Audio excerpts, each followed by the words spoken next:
ብሩክ ከሄደበት ወደ ቤት ተመልሷል። ቅድስትን በሚገርም ሁኔታ ሰርፕራይዝ አድርጓት ነበር።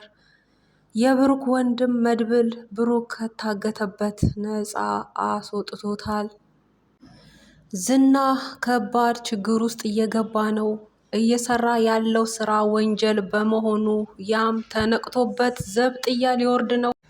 የብሩክ ወንድም መድብል በባለፈው ክፍል እንደተመለከትነው ዝናን ፌስ ቱ ፌስ አግኝቶት ከመሬት ድባቅ እንደመታው ተመልክተን ነበር። ከዛም በኋላ እንግዲህ የወንድሙን የብሩክን መጥፋት ከቤት ወጥቶ መሰንበቱን እሱ በመጣ ጊዜ ቤት አለመኖሩን በሰማ ጊዜ እንግዲህ ምንም እረፍት አላገኘም ነበር፣ ተጨንቆም ነበር።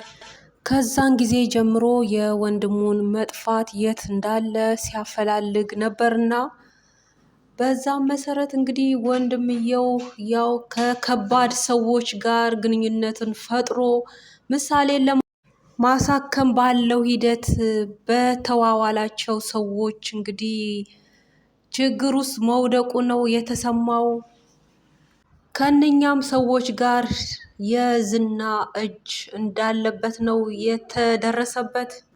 ምክንያቱም በስራ ዝና ስለሚገናኛቸው በደንብ ስለሚያውቃቸው አብሯቸው የተለያዩ ወንጀል ነክ ስራዎችን ስለሚሰራ ሚስቱ የነበረችው ሉላም ስለ ዝና ስራ በምን አይነት ሁኔታ ገንዘቡን እንዳከማቸ ሀብቱ በሙሉ የተከማቸው በወንጀል ነክ ስራ እንደሆነ አጠቃላይ የተሰማራበት የስራ ዘርፍ ወንጀል ስለሆነ ይህንን ለሞገስ በጠቆመችው መሰረት ሞገስም ለብሩክ ወንድም ለመድብል ነግሮት ነበርና የብሩክ ወንድም መድብልም የዋዛ አይደለምና ከህግ ጋር ግንኙነትን አድርጎ ለህግ ጠቁሞ ነበር። በዛም መሰረት እንግዲህ ዝና ከባድ ችግር ውስጥ እየወደቀ ነው።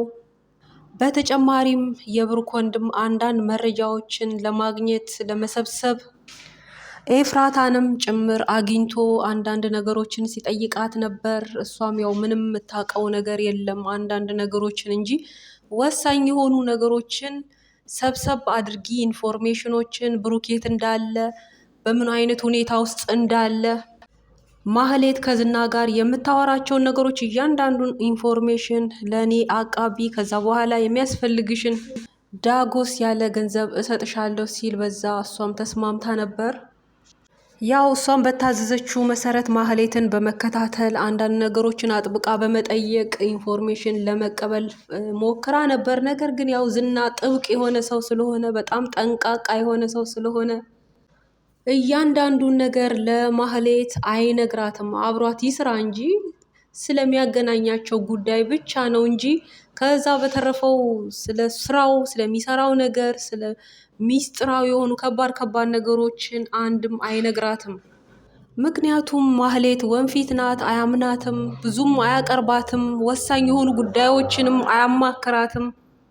ነገር ግን አንድ የሚመለከታትን ነገር ነግሯት ነበር። እሱም ያው ብሩክ በከባድ ሁኔታ ውስጥ እንዳለ እንደገና ንብረቱን አለመሸጡ ቤቱ አለመሸጡን በልጁ ስም መሆኑን ይሄን ነግሯት ነበር እና ያም ደግሞ ያው ማህሌትንም የሚያካትት ነገር ስለሆነ ለእሷም ደስታ የሆነ ነገር ስለሆነ በሚስጥርም እንድትይዝ ጀስት እንድታውቀው በሚል ነግሯት ነበር። እሷ ግን ያው ጠርጣራ ከመሆኗ ያው ነገርን ደግሞ ጊዜ የማሰጥናትና አንገብግቧት ያው ስትከንፍ የመጥሪያ ወረቀት ለመስጠት ሄዳ ነበር።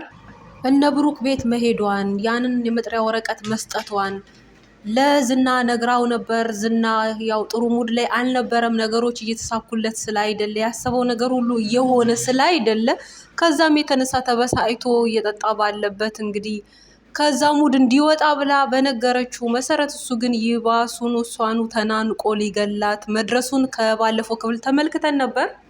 ዝናን በእጅጉ ያስቆጣው ነገር ያው የእሱም እጅ ስላለበት በብሩክ ሁኔታ ውስጥ ከእነሱ ከሚሰሩ ሰዎች ጋር አብሮ ተያያዥነት ያለው ስራ ስለሚሰራ የሚያውቀው ሚስጥር ስላለ ያው እሱንም የሚያካትትና ወንጀል ውስጥ የሚከት ማለትም ተጠያቂነት ያለበት ነገር ውስጥ ስላለ በዛ እጅጉን ተናዶ ለምን ተናገርሽ ብሩክ አለመኖሩ መጥፋቱን ጭምር ለምን ተናገርሽ ሲል በጣም አንገብግቦ ሲጮህባት ሲቆጣት ተመልክተን ነበር። በአጠቃላይ ዝና እየሰራው ያለው ስራ እየተሳካለት አይደለም። ብዙ ነገሮች ፌል እያደረጉበት ነው። ሉላንም እስካሁን አላገኛትም። እንዲሁ በድካም እና በመቦዘን ጊዜውን እያሳለፈ በመሆኑ በዛም እጅጉን ተበሳጭቷል። እንደገናም የብሩክ ወንድምም መታኝ፣ ሌላም ብሩክም አንድ ጊዜ መታኝ፣ ሉላም እንዲሁ መታችኝ። እያንዳንዱን ብቻ ዋጋ አስከፍላለሁ። ለእያንዳንዱ እንግዲህ እንደሚገባው አጸፋውን መልሳለሁ። እኔ ዝና አይደለውም፣ እኔ የአበበ ደንበሳ ልጅ አይደለውም እያለ እንግዲህ ለራሱ እየተወራረደ እየፎከረ በዛ ሙድ ውስጥ ሆኖ ሄዶ መጠጥም ሲጠጣ ነበር። ማህሌትንም ጋብዟት እንግዲህ ፈታ ዘና በይ አብረን እናድራለን በሚል እንግዲህ ራሱ ወዶ ፈቅዶ ከማህሌት ጋር ለማህደር ወስኖ ነበር። እሷም እንግዲህ ይችን አጋጣሚ ተጠቅማ አብራው በማደሯ እጅግ ደስ ብሏት በደስታ ነው እንግዲህ የተስማማችው። ስትፈልገው የነበረ ጉዳይ ስለሆነ እና እውነትም መስሏት ነው። እሱ ግን ያው ከሁኔታዎች እና ከስካር መንፈስ ነው እንጂ እንደዛ ያለው እንጂ እሷን አሁንም ቢሆን አይፈልጋትም። እናም ወደ ክላስ ገብተው በተኙ ሰዓትም ያው አብራው ልትተኛ ስትል እህቷ ኤፍራታ ደውላላት ነበር። ኤፍራታም እንግዲህ ለራሷም ወሳኝ የሆኑ ነገሮችን የምትፈልገው ስላለ ያም እንግዲህ ወሳኝ ጊዜ ስለሆነ ከሱ እንግዲህ ከስልኩ ላይ አንዳንድ ነገሮችን ውሰጂ እና ከዛ በኋላ ደግሞ ያው አብረሹ ተኚ፣ ይህ እድል እንዳያመልጥሽ እንዲህ እንዲያብላት ነበር እና ኤፍራታ ባዘዘቻት መሰረት ዝና ከተኛ በኋላ ከኪሱ ስልኩን እንደምንም ብላ ቀስ ብላ አውጥታ ከዛ ለመክፈት ስትል እንግዲህ ስልኩ ቁልፍ እንደሆነ መክፈት እንዳልቻለች ነበር። እናም በራሱ አሻራ ለመክፈት ሙከራ ስታደርግ ዝና ነቅቶ ተመልክቷት ተፋጠው ነበር። እንግዲህ እሷም እጅግ ደንግጣ ነበር። እና ምን ፈልገሽ ነው ብሎ ሲያፋጣት ሲጠይቃት ነበር። እሷም አይ ሰዓት ምናምን ብላ ዋሽታው እንግዲህ ለማሳለፍ ሞክራ ነበር። ብሎም እንድትወጣ ከዛ ሰዓት ጀምሮ ከሱ እንድትርቅ ፈልጎ ነበር። እሷም ያው መሽቷል በዚህ ሰዓት የት ሄዳለሁ ስትል መሬት ሁሉ እንድተኛ ሊያደርጋት ሲል በጭራሽን ያመኛል እንዲህ ብላ ስትለማመጠው እንግዲህ እንደምንም ግድ ሆኖበት ፊትና ጀርባ ሆነው ተኝተው ሊነጋጋ ሲል እንዲሁ እንደገና ተጠግተው እየተነካኩ ባሉ ሰዓት እንደገና ዝና ነቅቶ ነበር እና እንደገና በዛኑ ሰዓት እንድትወጣ ከሱ እንድትሄድ አንቋሾ ሰዷት ነበር። እና ማህሌትም እጅግ ነው የገረማት። ምክንያቱም የእሱ እንዲህ መሆን እንግዲህ ለእህቷም ለኤፍራታ ነግራ ነበር። ኤፍራታም እንግዲህ ወዶ አይደለም የሆነ ነገር ተደርጎበት ሊሆን ይችላል እስክትል ድረስ ነው። ምክንያቱም እንግዲህ ሉላ ርቃለች አልፈልግህም ብላለች። በስተመጨረሻም ሉላ ከሱ ስትሄድ እንደማትወደው እንደማትፈልገው አስረግጣ ነግራው ነበር እና ያም ደግሞ ቆርጦለታል። ሆኖም ግን አሁን ላይ ያው እሱ ሉላን እንኳን ቢያገኛትም ለመግደል ነው እንጂ አብራው እንደ ቀድሞ ለመኖርም ቆርጦለታል ከእሷ ጋርም። ነገር ግን መግደል አለብኝ እሷንም የእሷ የሆነውን ሞገስንም ጭምር እያለ ነው። እያንዳንዱን በሂደት እንግዲህ እንደሚያጠፋ ነው የዛተው እና ሀሳቡ ይሳካለት ይሆን? ተሳክቶለት እንዲሁ እንደ ቀልድ እንዳወራው ይሆንለት ይሆን?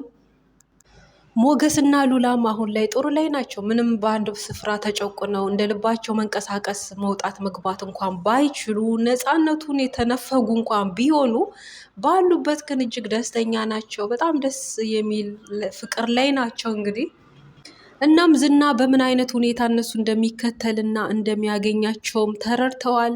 እስካሁን ጥያቄ ሆኖባቸው ነበር። ምን አይነት መንፈስ ነው? በምንድን ነው የሚከታተለን ሲል ሞገስ በጣም ተጨንቆ ነበር። ምክንያቱም ራቀን ሲሉ ከከተማ ወጣን ሲሉ ተደበቅን ሲሉ እነሱ ያሉበት ከች እያለ እጅግ እያስደነገጣቸው እንግዲህ በምንድን ነው የሚከተለን እስኪሉ ድረስ ያው በስልኬ ከሆነ ብሎ እንግዲህ ስልኩን ሲሙን ሁሉ አውጥቶ ጥሎ ነበር።